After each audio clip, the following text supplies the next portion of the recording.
அனைவருக்கும் வணக்கம். நீங்கள் நம்ம சேனலுக்கு புதுசுன்னா பக்கத்தில் இருக்கிற பெல் பட்டனை அமைத்தி சப்ஸ்கிரைப் பண்ணிக்கோங்க. தொடர்ந்து எல்லா வீடியோக்களையும் நீங்கள் பார்க்கலாம்.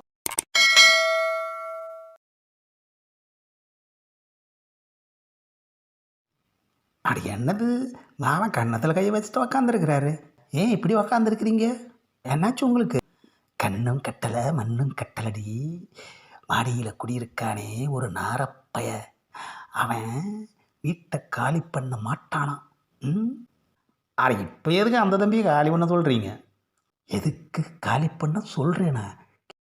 நானே ஒவ்வொரு செங்கலாக சுமந்து கட்டின வீடுடி இது. கொத்தனார் வச்சா கூலி கொடுக்கணுமேனு நீங்களே அந்த வேலையை செஞ்சீங்க. நீங்கள் மட்டுமா செஞ்சீங்க? உங்களை கட்டின பாவத்துக்கு நானும் தானே சித்தால் வேலை பார்த்தேன். இப்படி 2 பேரும் கஷ்டப்பட்டு கட்டின வீட்டை எவனோ ஒருத்தன் பல வருஷமாக அடிமாட்டு வாடகைக்கு அனுபவிச்சுட்டு வர்றாண்டி. விடலாமா? அப்போ வாடகை கொஞ்சம் கூட்டி கேட்க வேண்டியதானே? ஏண்டி, வீட்டையே காலி பண்ண வைக்கணும்னு நான் துடிச்சிக்கிட்டு இருக்கேன். அவங்கிட்ட போய் வாடகையை கூட்டி கேட்க சொல்லுற. அவன் விஷயத்தில் நான் எப்போவோ வில்லனா மாறிட்டேன். ஆமாம். அட ஏமாம்மா, நீங்கள் வேறு வெளியில் யாருக்கிட்டையும் சொல்லிடாதீங்க, சிரிச்சு போடுவாங்க. நீங்கள் எப்போவுமே காமெடி பீஸ் தான்.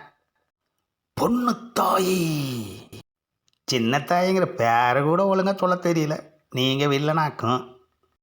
உணர்ச்சி வசப்பட்டுட்டேன். இவனை கிளப்பிட்டு வேற ஆளை வச்சா வாடகையும் அதிகமாக கிடைக்கும், அட்வான்ஸும் அதிகமாக கிடைக்கும். உங்கள் எண்ணத்துக்கு தான் கடவுள் நமக்கு ஒரு குழந்தைய கூட தரலை. அதனால் இப்போ என்னடி, நமக்கு லாபம் தானே? என்னது லாபமா? ஆமாண்டி, கல்யாணம் ஆனதும் குழந்தை பிறந்திருந்தா இத்தனை வருஷமா எம்பிட்டு பணம் செலவாயிருக்கும். அடப்பு, நல்ல வேலை உங்கள் அப்பா அம்மா உங்களை மாதிரி இல்லை.